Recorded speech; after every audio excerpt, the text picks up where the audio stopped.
Salam, hər vaxtınız xeyir uşaqlar. Bu dəfəki dərsdə amin turşular, zülallarla bağlı testlərin 1-dən 50-yə qədər olan izahlarına baxacağıq. Amma sualları keçməmişdən qabaq amin turşular haqqında qısa bir nəzəri məlumatlara baxmağımız lazımdır. Amin turşular molekulunda karbohidrogen radikalına həm karboksil, COOH, həm də amin qrupu birləşən üzvü maddələrə deyilir.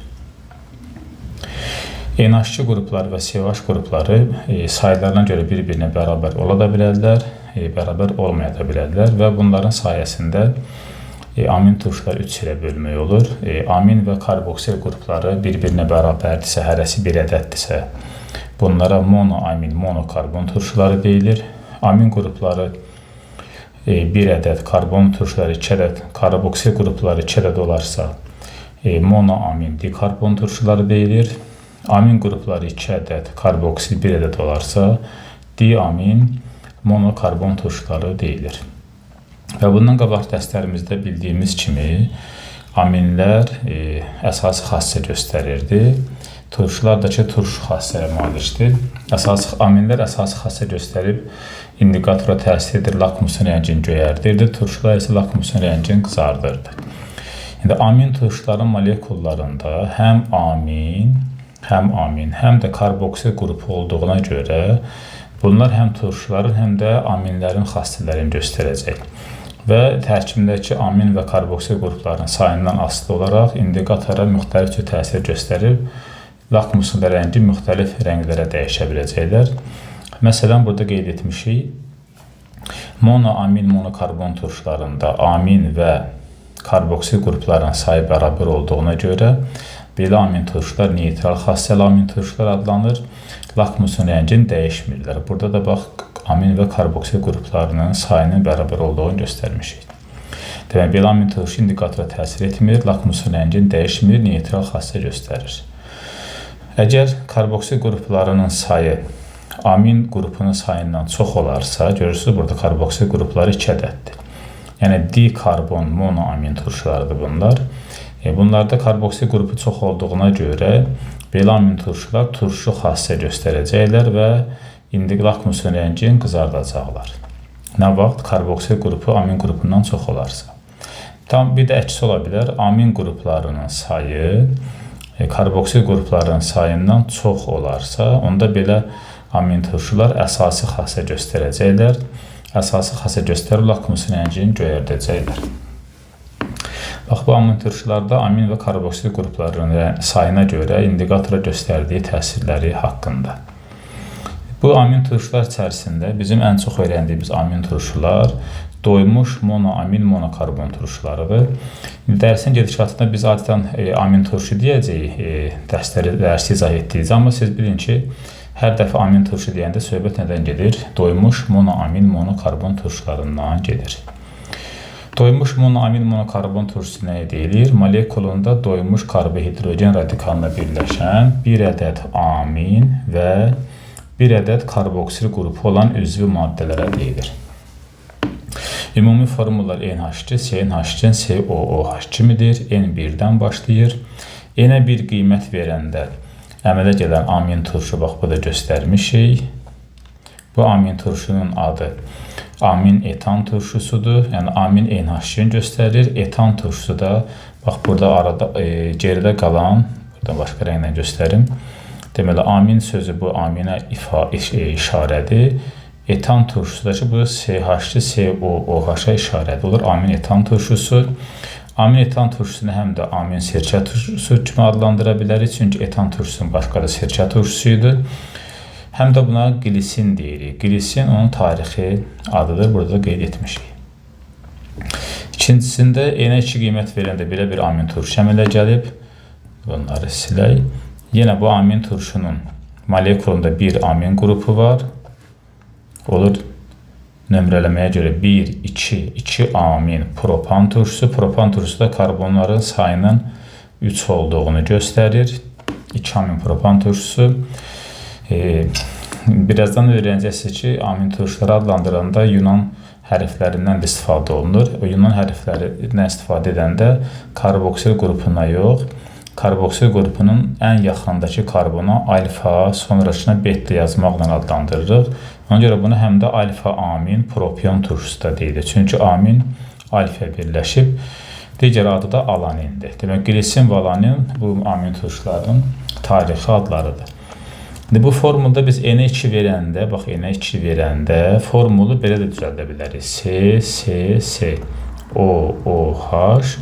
Amin qrupunu, bax bu karbonu da birləşdirə bilərik. NH2, CH2, bu da CH2 olacaq. Adlandırsaq 1, 2, bu da 3. Onda bu olacaq 3 amin propan turşusu. Yunan hərfləri ilə adlandırsaq əgər, onda bura alfa, bura beta qoysaq, olacaq beta amin propion turşusu. Yəni belə son yazdığımız formulu isə ilk yazdığımızın izomerləridir və amin qrupunun yerini dəyişdirməklə izomerlik əmələ gəlir. Başqa izomerli növləri var, dərsin içərisində danışacaq onları. Sonra ümumi xarakteristikası, yəni amin turşuların, bax bu gördüyünüz formuluna əsasən, bax burada yazdığımız formula əsasən, söhbət bax bu formuldan gedir, buradan gedir. Bu formula əsasən hesablama düsturları, emir, proton, neytron, elektron və atomların və ya da hidrogen atomların sayını göstərən düsturlar var. Bunları məncə siz özünüz də formula baxıb çıxarda bilərsiniz. Danışacaq bir şey yoxdur məncə bunun içərisində. Fiziki xassələrinə baxsaq, amin turşular suda yaxşı həll olan rəngli, daha doğrusu rəngsiz, bəzən də ağ rəngli kristal maddələrdir. Hətta amin turşular müxtəlif başqa rənglər də göstərə bilirlər və çoxları şirin dadda olurlar.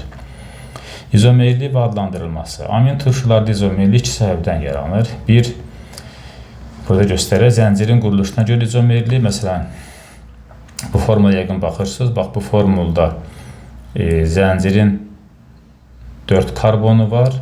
Amma aşağıdakı formulda karbon zəncirində 3 karbon var. Bu karbon zəncirinin müxtəlifliyinə görə yaranmış izomerdir. Bunları deyirlər zəncirin quruluşuna görə izomerlik. İkinci izomerlik isə funksional qrupların bir-birinə nəzərən yerinə görə izomerlikdir. Məsələn, birinci formul ilə sonuncu formulu müqayisə etsək, bax bu formulu müqayisə etsək, hər ikisinin karbon zəncirində karbonları eyni saydadır. Amma amin qrupunun yerini dəyişmişik. Ona görə buna deyirlər funksional qrupların yerinə görə izomerlik. Amin turşularda bir də sinif arası izomerliyi var. Onu da qeyd edeyim burada. Deməli, amin turşulardan, məsələn, bir amin turşu götürək. Tutaq ki, bax, burada yazdığımız formullarını birinə baxaq istəyirsiniz. Məsələn, bu amin turşu. Burada formul necədir? C3, H6, burada var NH2, burada da var, məsələn, COOH, 4 karbonlu amin turşu götürdük. 4 karbonlu amin turşu C4H9NO2. Bu nitrobutan deyirdi buna. Bunlar bir-birini izomerdirlər. Əgər fikri verirsinizsə, demək 3 karbon fərqli rəngdə göstərim. Bax, 3 karbon burada var. 1 karbon da burada var. O da 4 karbon. Buraya yazda bax 4 karbon C4. Hidrogenlərin sayına baxsaq 6 hidrogen, bu da 1, 7, ikisi də burada var hidrogen, o da 9. 9 da H burada var. Azot 1 ədəddir burada görürük. Oksigenlərin də sayı 2 dənədir, onu da burada yazmışıq. Deməli, amin butan turşusu var yuxarıda yazdığımız, o nitrobutana izomer imiş. Yəni, molekulunda eyni sayda karbon atomu olan amin turşular ilə nitro birləşmələr, alkanların yaratdığı nitro birləşmələr bir-birinin siniflər arası izomerləridir. Bu da sinif arası izomerliyi haqqında. Sonra amin turşuların adlandırılması qaydası necədir? Amin turşuları adlandırmaq üçün əvvəlcə həm amin, həm də karboksil qrupu daxil olan ən uzun zəncir seçilir. Nömrələnmə karboksil qrupunun karbon atomundan başlayır və aminin bir də ki, radikallar arası radikallarının da yerini göstəririk. Məsələn, birinci formumuzda radikal yoxdursa, elə bu olacaq 4 amin butan turşusu. 4 aminin yerini göstərir, butandakı karbonların sayına uyğun turşunun adıdır.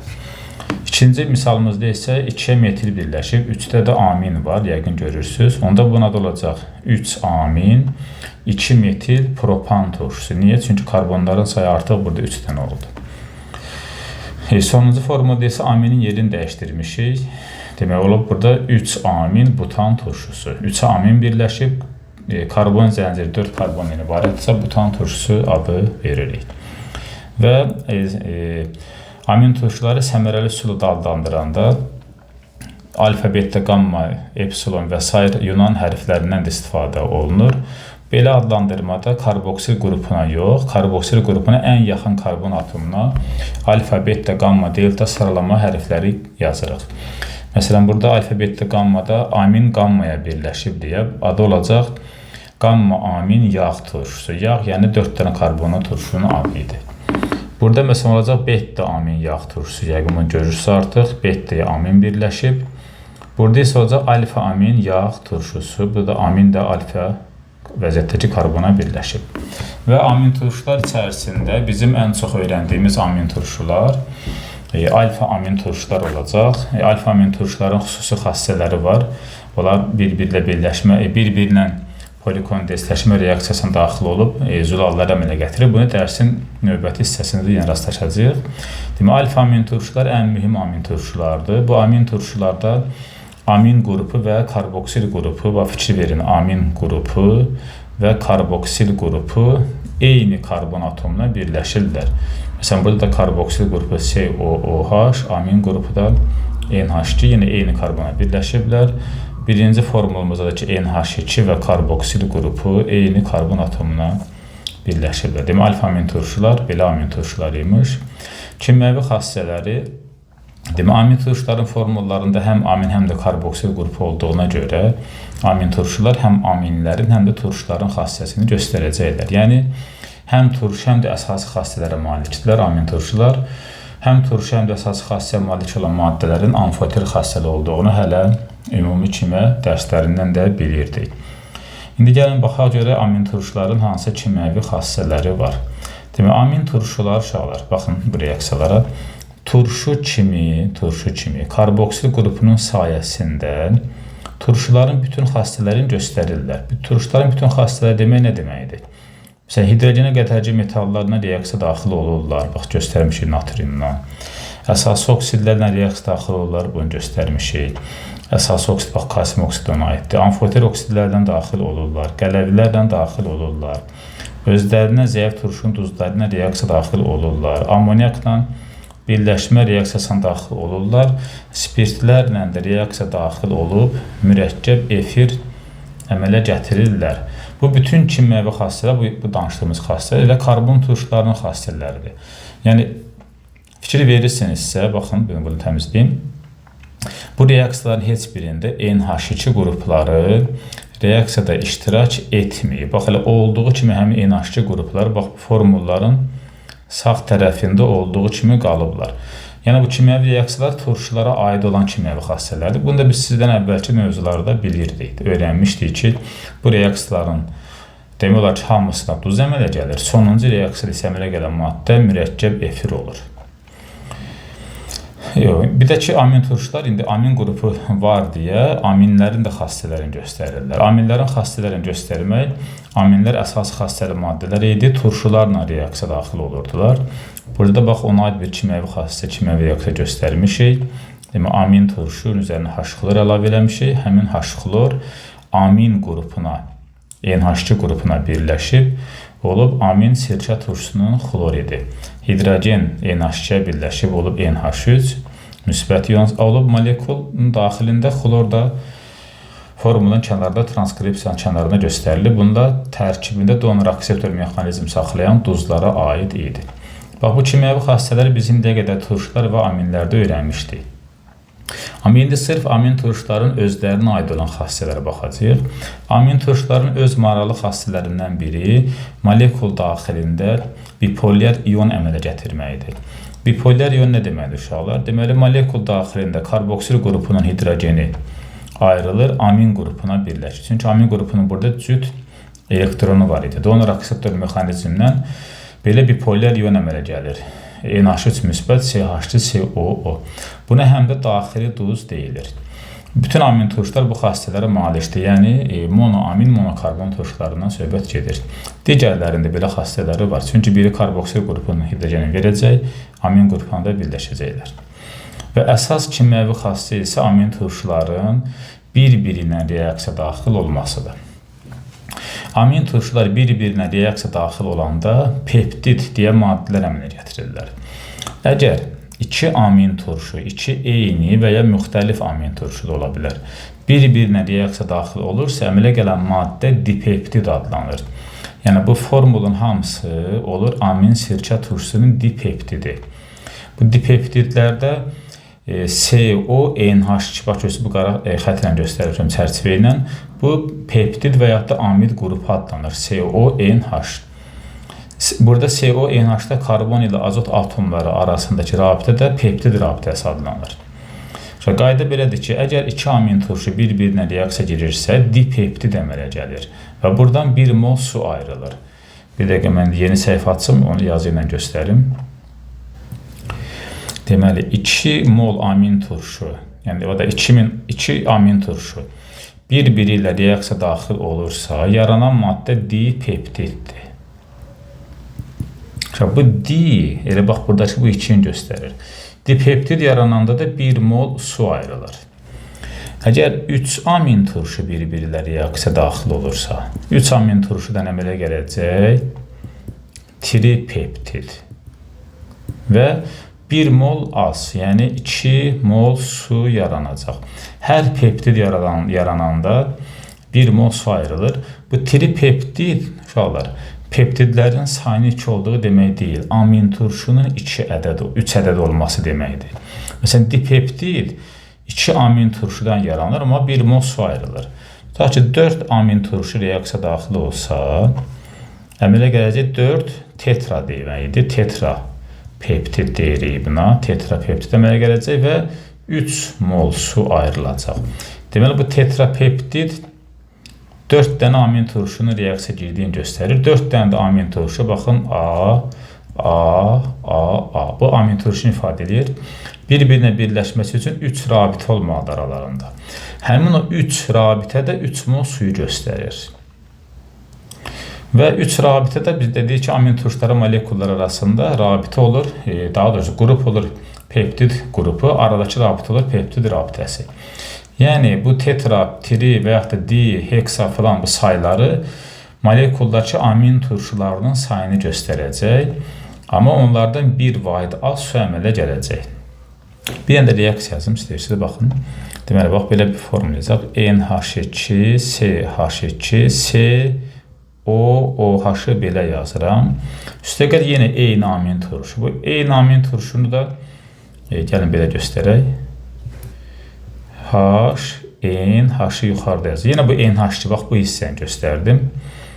CH2, COOH. Nə baş verir uşaqlar? Turşudan OH ayrılır. Amindən də H ayrılır. Bu eləyir su. Yerdə qalır nə? NH2, CH2, bax, bu hissəni yazdım, qalanı. Sonra CO qaldı, bax, bu hissəni yazdım. Tri OH-dan H getdi, qaldı. Burada NH. Burada da var CH2, COOH. Və üstə gəl 1 molda su. Çünki 1 H-dan 1 OH birləşir, su əmələ gəldi. Bax, bu gördüyümüz formul, bax, bu maddə adlanacaq dipeptid. Dipeptid, yəni 2 amin turşu bir-birinə reaksiya daxil olub. Ortada qalan bu hissə isə olacaq peptid qrupu. Bu rabitə isə olacaq peptid rabitəsi. Yəni, maddə, məsələn, bax, burada yazılıb, görsəniz, bax, burada baxırsınız yəqin, tetrapeptid yazılıb. Tetrapeptid, yəni 4 dənə amin turşu reaksiya girib. 4 amin turşu reaksiya girəndə 3 dənə peptid qrupu yaranacaq və 3 molda su ayrılacaq. Biz bunu ümumi halda yazsaq, məsələn, N sayda amin turşu reaksiya daxil olsa, buna deyirlər polikondensləşmə reaksiyası. Əmələ gələcək N peptid. Məsələn, 5 dənəsi bu pentapeptid. Üstə gəl, N-dən bir vahid az su, yəni N-1H2O. Bu en sayda amin turşudan əmələ gələn N peptidin yaranma kimi reaksiyasıdır. Demək, amin turşu neçə ədəddirsə o qədər peptid sayılır, yaranır və ondan 1 mol az su əmələ gəlir. İndi məsələn, bunu belə də göstərə bilərik. N vurulsun Mr amin turşu bərabərdir Mr N peptid üstə gəlinsin N-1 H2O kimi də göstərmək olar. Əgər biz burada Mr amin turşunu axtarırıqsa, demək, bildiyimiz adi riyazi tənliyi yazmalıyıq. Onda buradan Mr N peptid üstə gəl N-1 su bölməliyik, bax, N-ə. Bu qaydanın içində düstur formada verilmişdir. Bu düsturlarla bağlı da hesablamalarımız olacaq. Topludan bəzi testləri bunlardan həll edəcəyik. Bax, bu amin turşuların polikondensləşmə reaksiyasıdır. İndiyə kimi keçdiyimiz polikondensləşmə reaksiyaları formaldehidlə fenolda var idi. Fenol formaldehid qətranı yaradırdı. Bir də etilen glikolla tereftal turşusu polikondensləşib lafsan əmələ gətirirdi. Bu da amin turşuların polikondensləşmə reaksiyasıdır. Əgər bu polikondensləşmə reaksiyalarında alfa amin turşular iştirak edərsə, bunlardan yaranan məhsul, yəni N-peptid dediyimiz olur zülal. Yəni alfa amin turşuların polikondensləşməsindən zülallar əmələ gəlir. İndi qaydaya qaydaq, orada bəzi yenə bizə lazım olan yerlərlə tanış olaq. Deməli, bax, bu düsturlarımız yenə ilə burada var. Testdə istifadə edərik. Danışdıq ki, əgər bu reaksiyalarda alfa amin turşular iştirak edirsə, alfa amin turşuların polikondensləşməsindən zülallar əmələ gəlir. Zülallar da insan orqanizmində, heyvan orqanizmində çox vacib qida maddələridir. Orqanizmdə tikinti materialları sayılırlar. Orqanizmin formalaşması zülallardan asılıdır və zülallar 20-yə yaxın müxtəlif alfa amin turşulardan əmələ gəlir. Bunu təcrübi olaraq öyrənmişdilər. Zülalın harda var? Ətdə, yumurtada, paxları, bitkilərdə və s. zülallara rast gəlmək olur. Və zülallar 4 quruluşda ola bilirlər. Zülalların ilkin quruluşu, ikinci quruluşu, üçüncü və dördüncü quruluşu. Zülalın ikinci quruluşu, amin turşu qalıq, daha doğrusu zülalın ilkin quruluşu, yəni birinci quruluşu, amin turşu qalıqlarının növbəli təkrarlanması sayılır. Bu, amin turşuların bir-birindən peptid rabitəsi ilə birləşməsi deməkdir. Bax, bu hissədə göstərmişik. İkinci quruluş isə təkrarlamanın spiral forma əmələ gətirməsidir. Bu zaman hidrogen rabitəsi də əmələ gəlir amin turşu qalıqları arasında. Üçüncü quruluş spiralın fəza formasıdır. Bu zaman hidrogen, duz köprüsü və ya disulfid rabitəsi yaranır, üçüncü quruluşun yaranması üçün. Dördüncü quruluş isə daha mürəkkəb quruluş adlanır. Məsələn, hemoglobin zülalın dördüncü quruluşuna aiddir. Zülalların tərkibi ilə bağlı rəngli reaksiyalar var.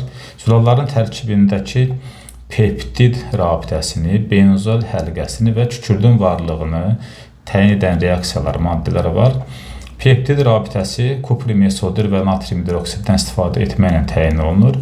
Əlaməti qırmızı bənövşəyi rəngin yaranmasıdır. Məsələn, qatı nitrat turşusu zülallarla sarı rəng əmələ gətirir. Bu, zülallarda benzol həlqəsinin olduğunu göstərir.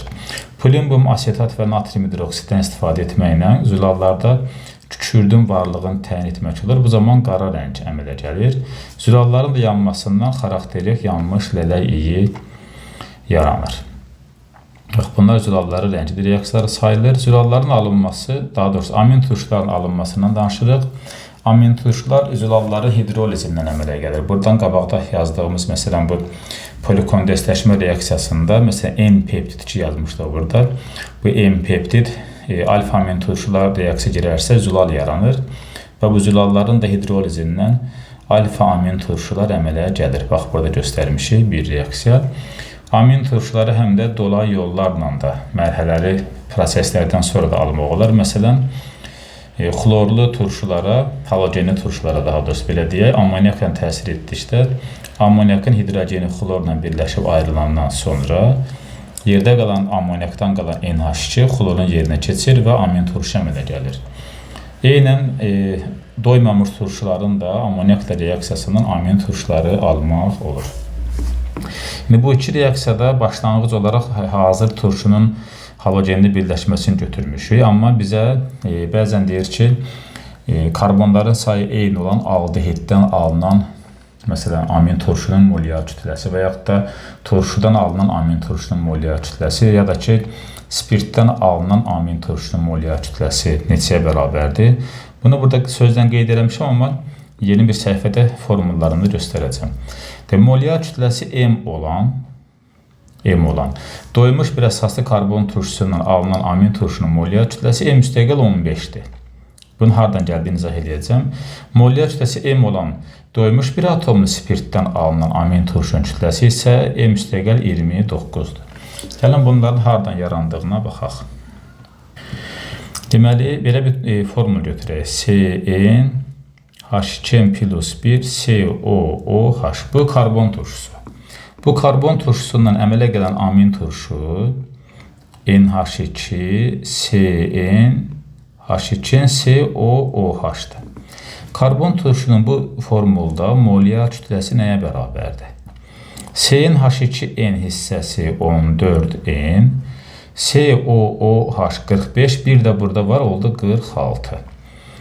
Əmələ gələn amin turşunun CnH2n hissəsi 14n plus COOH 45-dir, NH2 də 16 edir, 61. Fikir verirsinizsə, bunların arasındakı fərq 46 ilə 61-in fərqi 15-dir. Yəni, biz doymuş bir əsaslı karbon turşusunun molyar kütləsini M ilə göstərsək, bundan əmələ gələn amin turşunun molyar kütləsi M müstəqilinin 15-ə bərabər olacaq. Yəni 15 faiz artıq olacaq. Əgər aldehid götürsək başlanğıc maddə kimi CnH2n plus 1 COH, bundan amin turşu alsaq NH2 CnH2n COOH amin turşunun molyar kütləsidir. Deməli, aldehidin molyar kütləsi bu hissə olacaq 14n plus COH 28, o da bir 29, o da bir oldu 30. Amin turşunun molyar kütləsi yazmışdım yuxarıda 14n plus 61 idi. Bunların arasındakı fərqə fikir verirsinizsə, demək, yəni aldehidə bir M desək, bundan əmələ gələn amin turşu isə olacaq M üstə gəlinsin 31. Yəni 31 vahid ağır olacaq. Əgər spirtdən amin turşu almışıqsa, deməli, amin turşunun formunu birinci yazıram. Baxın, deməli,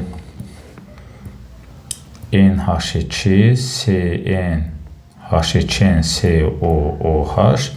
Bu amin turşuda karbonların sayı N, bir də plus 1 var burada.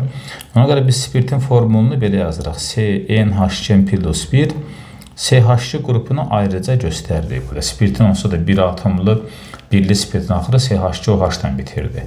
Bu hissənin molyar kütləsi olacaq, demək, 14N plus, demək, CH2 16, bu da 16, 32, 2 də burada var, olacaq 30, düz yazdıq, CH2 14, daha doğrusu 14, oksigen də 16, 30, 2 də hidrogen var, oldu 32. Amin turşu molyar kütləsi isə 14 plus 61 idi. Bunların arasındakı fərqə baxırsınızsa, əgər amin turşuya M desək, daha doğrusu spirtə M desək, buradan əmələ gələn amin turşu 32 ilə 61-in arasında 29 vayt fərq var. Onda bu da olacaq M üstəgəl 29. Bax, bu düsturlar M üstəgəl 29, sonra M üstəgəl 31 aldehiddən alınan amin turşu, bir də M üstəgəl 15 karbon turşusundan alınmış amin turşu. Qayda hissəsində var idi. Bir də bunları burada izah etdim, haradan gəldiyini gördük. Testlərdə bundan bağlı tapşırıqlar da görəcəyik. İndi yenə nəzəri hissə qaydaq görək, orada başqa danışa biləcəyimiz nələr var. Deməli, amin turşudan alınması tətbiqində qalmışıq. Amin turşulardan TİV-də dərman maddələri hazırlanmasında, heyvandarlıqda, quşlarda və heyvanlara da kütlə artımının, bəslənmələrin yaxşılaşmasında və s. istifadə olunur. Amin turşular və əvvəldə qeyd etmişdik ki, qiymətli qida maddələri əmələ gətirirlər zülallara çevriləndə. Bax, bu oldu amin turşular haqqında nəzəri hissə. Mövzumuz bitdi. İndi amin turş və zülallara aid test toplusundan 1-dən 50-yə qədər testlərin izahına baxaq. Birinci misaldan başlayaq. deməli, zülalların hidrolizindən hansı birləşmələr alınır? Elə qayda da burada hazır var. Zülalları alfa-amin turşular əmələ gətirir deyə, zülalların da hidrolizindən alfa-amin turşular əmələ gəlir. Alfa-amin turşular. Yəni, cavab olacaq B variantı. Amin turşulardan alınan polimerlər necə adlanır? Polipeptidlər. Bax, burada qaydada da var idi. N-peptid, yəni polipeptid demək idi. Cavab olacaq C. Qatı nitrat turşusu zülallarla danışdığımız kimi sarı rəng əmələ gətirir. Zülalların rəngli reaksiyalarında danışmışdıq. Baxın, burada var.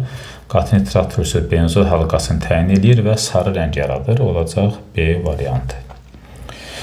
Qurğuşu 2 asetatla və qələvidən istifadə etməklə zülallarda kükürdün varlığını təyin etmək olur və qara rəng yaranırdı. Olacaq ona cavab B variantı. 5. Hansı maddənin suda məhlul neytral mühit yaradır? Neytral mühit yaradanlar amin və karboksil qruplarının sayı bərabər olan amin turşular idi. Bax, bu da burada danışmışdıq.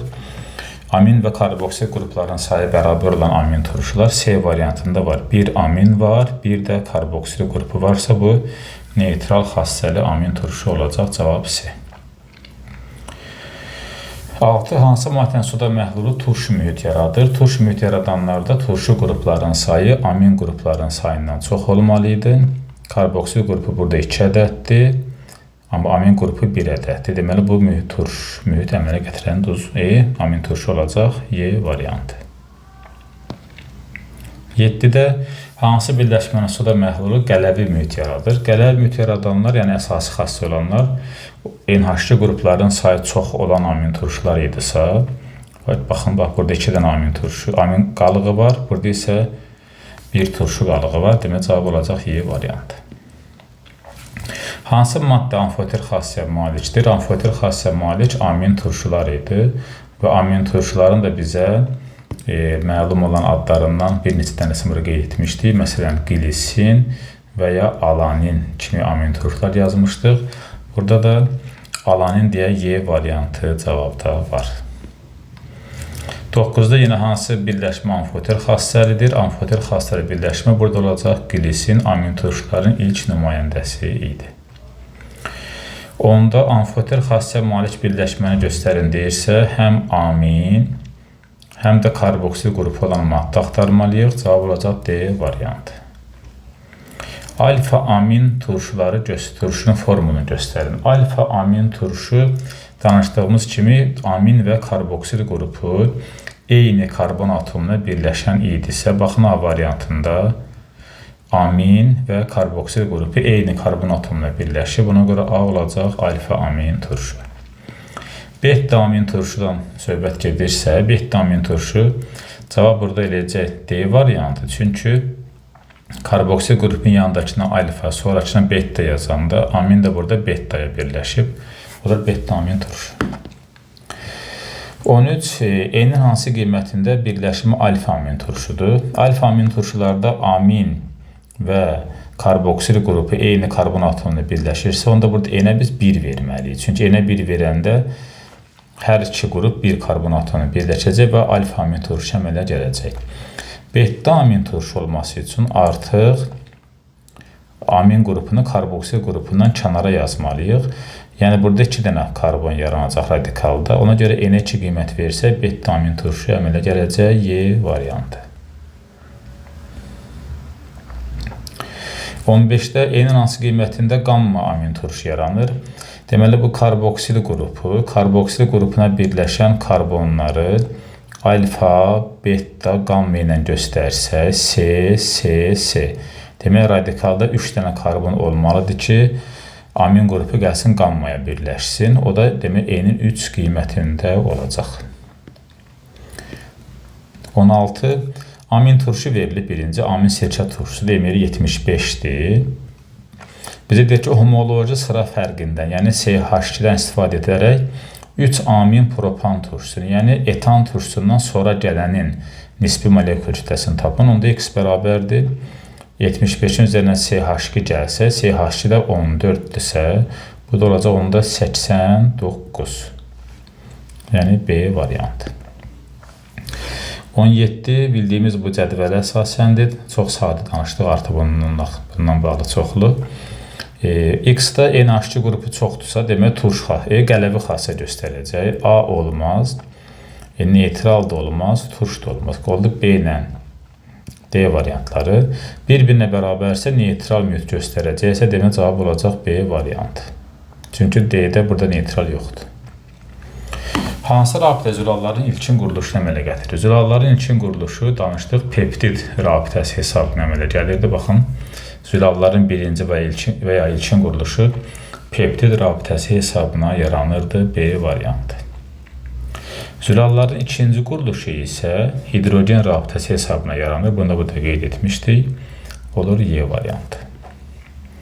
Natrium hidroksid və kupr mesol-4 köməyi ilə, bax burada var, zülallarda peptid qrupunu təyin edirdik və qırmızı bənövşəyi rəng yaranırdı. Cavab olacaq peptid, yəni A variantı. Plin 21. Plimbom asetatdan istifadə ediriksə, bu kükürdüyün təyinidir və qara rəng əmələ gəlirdi. Cavab olacaq A variantı. 22 tamamilə üstəki misalın əksisidir. Zülallarda peptid qrupunun varlığını kupr mesol-4 və natrium hidroksid təyin edirsə, cavab olacaq Y variantı. 23 zülallarda benzol halqasının varlığını qatı nitrat turşusu ilə təyin edilir və sarı rəng əmələ gəlirdi. Qatı nitrat turşusu Y variantı eləyəcək. Hansı turşu zülallarla sarı rəng əmələ gətirir? Yəni də qatı nitrat turşusu olmalıdır.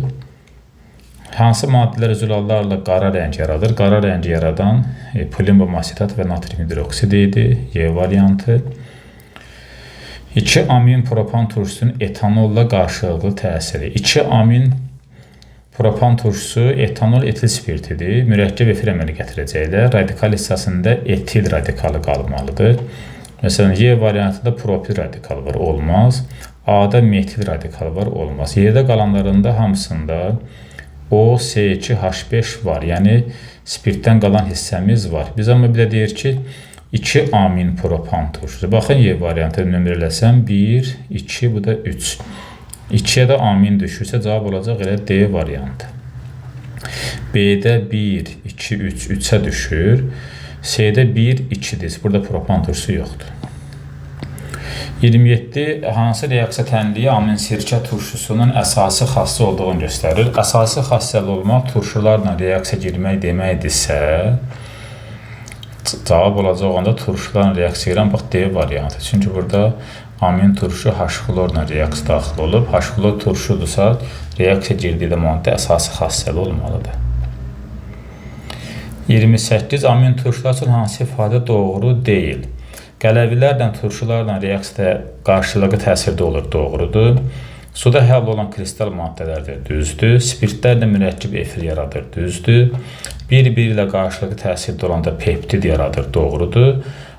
Y-də isə yazıb ki, bir-biri ilə qarşılıqlı təsirdə olaraq mürəkkəb efir yaradır. Bu tamamilə səhvdir, çünki amin turşular bir-birindən peptid əmələ gətirirlər. Cavab olacaq Y variantı. Glisin və alaninin qarşılıqlı təsirindən alınan dipeptidin nisbi molekul kütləsi. Glisini veriblər bizə 75, alanini veriblər 89. Dipeptid yaradanda 1 mol su ayrılırdısa, bunların cəmindən 18 çıxmalıyıq. 75 ilə 89-u toplasaq, 4 bir yadda 164, çıxsaq buradan 18-i, 164 çıx 18, 14-dən 8 çıxanda 6, 5-dən 1, 146. Cavab edəcək onda D variantı. Deməli, amin turşular, fərqli amin turşular bir-birinə birləşəndə toplayıb 18 çıxanda dipeptid tapmaq olur. Eyni amin turşular bir-birinə reaksiya girərsə, onları emirlərini sayına vurub bir vahid aso çıxmaq lazımdır, deyilən peptidin kütləsini tapmaq üçün. 30 hansı maddələr polikondensləşərək zülal əmələ gətirir? Zülal əmələ gətirən alfa amin turşu. Baxın, zülal əmələ gətirən alfa amin turşular idi. Cavab olacaq onda Y variantı.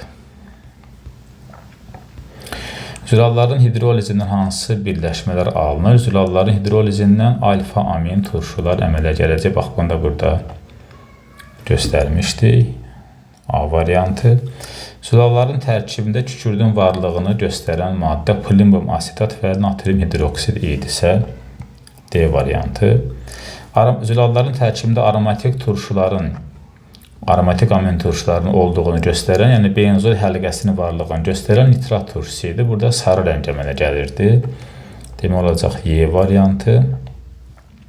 34-35 üçün yeni bir səhifə açaq həll eləmək üçün. Deməli, burada yaza bilərik 34. 0,5 mol tripeptidin tam hidrolizə neçə qram su lazımdır? Bax, yazıram buradan tripeptid. Tripeptid hidroliz eləməsi üçün 1 mol az su lazım idi. Yəni, üstəgəl 2 mol su yazmalıyıq. Çünki sayından, tridən 1 vahid az olurdu su. Bizə deyək ki, 0,5 mol tripeptiddən özü də 1 moldur. Neçə qram su lazımdır hidroliz üçün? Su da olacaq 2 vurulsun 18. 2-niz 10-da 5-ə vursan 1 eləyəcək, x də eləyəcək elə 18 qram. Yəni, C variantı. 35 yenə tripeptiddirsə, elə burada göstərək. Tripeptidin 1 moluna 2 vurulsun 18, yəni 2 mol su lazımdırsa, deyir ki, 2 molunun hidrolizə neçə qram su lazımdır? X qram. X də eləyəcək 2 vur 2 vur 18, 72 qram. C variantı. 36. Alaninin bipolyar iyonu. Alanin alfa amin propion turşusu idisə, onun gəlin formülünü yazaq, orada cavabı da buradan axtaraq. Ən yaxşısı. Deməli, COOH, burada var idi NH2, burada da var idi CH3. Bu 2 amin propan turşusu alanin idi. Biz burada amin qrupu ilə metil qrupun yerini dəyişə bilərik. İşimizi asanlaşdırmaq üçün. Dəyişdik. Onda burada yazırıq amin qrupu, burada yazırıq metil. Və bipolyar iyon yarananda turşudakı H gəlir amindəki azotun cüt elektronlar hesabına NH2-ə birləşir və əmələ gəlir nə? NH3 müsbət, CH3 qalıb öz yerində. Bu da COO mənfi olurdu. Bu alaninin bipolyar iyonudur. Cavab eləyəcək elə hansı formül uyğun gəlir bura? D variantı. Cavab olur D. 37-də qilisinin bipolyar iyonu. Qilisin amin sirkə turşusudur. Yəni NH2, CH2, COOH. Yenə də burada hidrogen ayrılıb gəlib NH2-yə cüt elektronlar hesabına birləşəndə olur NH3 müsbət, CH2, COO mənfi. Bu da olacaq qilisinin bipolyar iyonu A variantı. 33. X molekulunda peptid rabitələrin sayı 1-dirsə, tripeptid soruşur. Demək, bir peptid rabitəsi varsa, onda bu dipeptiddir. 2 peptid rabitəsi varsa, bu tripeptiddir. 3 peptid rabitəsi varsa, bu da tetrapeptid idi. Tripeptid axtarırsa, cavab olacaq Y. Yəni, yalnız Y, C variantı. Tripeptid 3 amin turşusudan yaranır. 3 amin turşudan yaranır və buradan 2 mol su ayrılır. 3 amin turşuya baxın, A yazıram. Bunları birləşdirmək üçün 2 dənə rabitə lazımdır. Bizə deyir ki, peptid rabitələrin sayı 2 dənədir. Peptid rabitəsi 2 dənədir, demək bu tripeptiddir. Yəni sayından bir vahid çox. 38 də C variantı oldu. 39-da baxın, X peptid rabitələri 3 dənədirsə, onda bu tetrapeptiddir. 2 dənədirsə tripeptiddir. 4 dənədirsə, onda olacaq pentapeptid.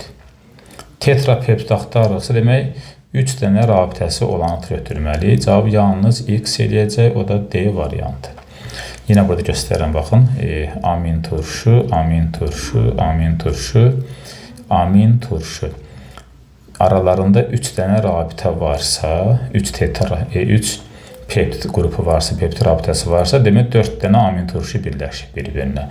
4 amin turşuda birləşmək tetrapeptid demək idi. Yəni tetrapeptid axtarırsansa peptid bir vahid az olmalıdır. 40-cı misalda nə deyir? Hansı amin turşunun amin qrupunun vəziyyətinə görə alfa, beta, gamma, delta, epsilon izomerləri var? Amin turşunun funksiyanal qrupu COH-ı yazdım. Karbonları bura elə düzməliyəm ki, alfa, beta, gamma, izomer, epsilon izomerlər olsun. Baxın, buraya yazıram alfa, beta, gamma, delta, bir də epsilon. Elə təqribi yazmışdım, cavab alındı. Neçə karbon var burada? 1, 2, 3, 4, 5. Bir karbonda karboksil qrupunda varsa, oldu 6 karbon. 6 karbondakı heksan turşusu idi. Onda olacaq amin heksan turşusu C variantı. Bunun asan tapmaq yolu, hərflərin sayını sayırıq, üzərinə 1 əlavə edirik. O bir karboksil qrupunun karbonudur. Olur 6 karbon, yəni heksan turşusu. 41-də də 3 hərf varsa, vəziyyətinə görə bir də COOH-ı əlavə eləsəm, olur 4 karbon. Onda bu da olacaq amin butan turşusu D variantı. 42-ci misalda amin etan turşusu H-xlorla reaksiya gedir. Bu H-xlor amin tərəfinə birləşib duz əmələ gətirir. BD ola bilər. Amma spirt turşu tərəfindən reaksiya daxil olub mürəkkəb efir əmələ gətirir. O da olacaq onda D variantı. Eyni şey 43-də də var. Demək, turşu ilə nitrat turşusu amin turşunun amin tərəfindən reaksiya girib duz əmələ gətirir. Duz. Amma spirt turşu tərəfindən reaksiya girib mürəkkəb efir əmələ gətirirsə, cavab olacaq onda A variantı. Alfa amin propion turşusunun formulunu göstərin. Alfa amin propion turşusunu çəkək buradan. Bu, yaxşı bu tərəfdən çəkək. Onsuz da səhifə açmışıq burada. Propion turşusu 3 karbon deməkdirsə, onda alfada deyirsə NH2 bura birləşməlidir. ABC variantlarında bu maddə yoxdur. Keçək buradan D variantında, bir də Y variantında. Y variantında var. Cavab olacaq Y. 45. Hansı birləşmələrin suda məhlulu lakmusun rəngi dəyişmir? A variantı turşudur, qızardacaq. Bu dəyişmir desə bu olmadı. B variantı amindirsə göyərdəcək. Y turşudur, qızardacaq. D qələvidir, göyərdəcək. Amma C-də həm amin, həm də turşu qrupu varsa dəyişməyəcək. Yəni neytral xassəli olacaq. 46. Hansı maddənin suda məhlulu lakmusu qırmızı rəngə boyayır? Lakmusu qırmızı rəngə boyayan turşu olmalıdır. Məsələn, A spirtdir. İndikator təsir etmir. C turşu olsa da silikat turşu suda həll olmur deyə indikatora təsir etmir. Y amindir, göyərdir. D-də amin və karboksil qrup bərabərdirsə neytral xassəlidir. Onda qalacaq B variantı. Çünki B-də karboksil qruplarının sayı amin qrupunun sayından çoxdur. Ona görə bu qırmızı rəng yaradacaq. Variantı oldu B. 47. Amin sirkə turşusunun kalsium hidroksidlə reaksiyası. Baxın, onu tənliyin yazıram. Amin sirkə turşusu NH2, CH2, COOH kalsium hidroksidlə reaksiya daxil olacaq turşu hissəsi ilə. Kalsiumla hidrogen yerlərini dəyişəcəklər. Kalsium ikivalentli olduğuna görə belə yazaq. NH2, CH2, COO mötərizədə indeksində 2, sonra kalsium. Çünki kalsium valentli 2-dir, qalıq isə 1 valentlidir. Belə bir duz əmələ gələcək. Plus su. Bu formulda var NH2, CH2, COO 2 dənə kalsium C variantında. 48. Hansı maddə həm turşu, həm də qələvi məhlulları ilə reaksiya daxil olur? Həm turşu, həm də qələvi ilə gedən amfoter maddələrdirsə, elə bu amin və karboksil qrupu saxlayan maddə olacaq, yəni Y variantı. 49. Hansı amin turşular zülalların tərkibinə daxildir? Zülalların tərkibinə alfa amin turşular daxil edir. Alfa amin turşular amin və karboksil qrupları eyni karbona birləşənlər idi. Baxın, 5-də bunlar fərqli karbonlara birləşiblərsə, 5 cavabları olmaz. Yeni çıxdıq. 4-də isə amin və karboksil qrupu eyni karbona birləşib. Onda bu daxil olacaq alfa amin turşudur. 3-də də yenə bu NH2 ilə COOH eyni karbona birləşiblər. Bu da daxil olacaq. 2-də isə aminin birləşdiyi karbon budur. Karboksilin birləşdiyi karbon isə başqasıdır. Onda bu alfa amin turşu deyil. 1-də də yenə də amin və karboksil qrupu eyni karbon atomuna birləşibsə 1 də olacaq. Cavab olacaq 1, 3, 4, yəni B variantı. 50 hələ ki son mövzu, son sualımızdır. Buna da baxaq. Hansı birləşmənin suda məhlulunda qələvi mühit yaranır? Qələvi mühit yaranması üçün amin qrupların sayı karboksil qrupların sayından çox olmalı idi. Elə bu A variantı şərtimizi ödəyir. Belə, bu da 50-yə qədər sualların izahı. Növbəti dərsdə də 51-dən 100-ə qədər testlərin izahına baxarıq.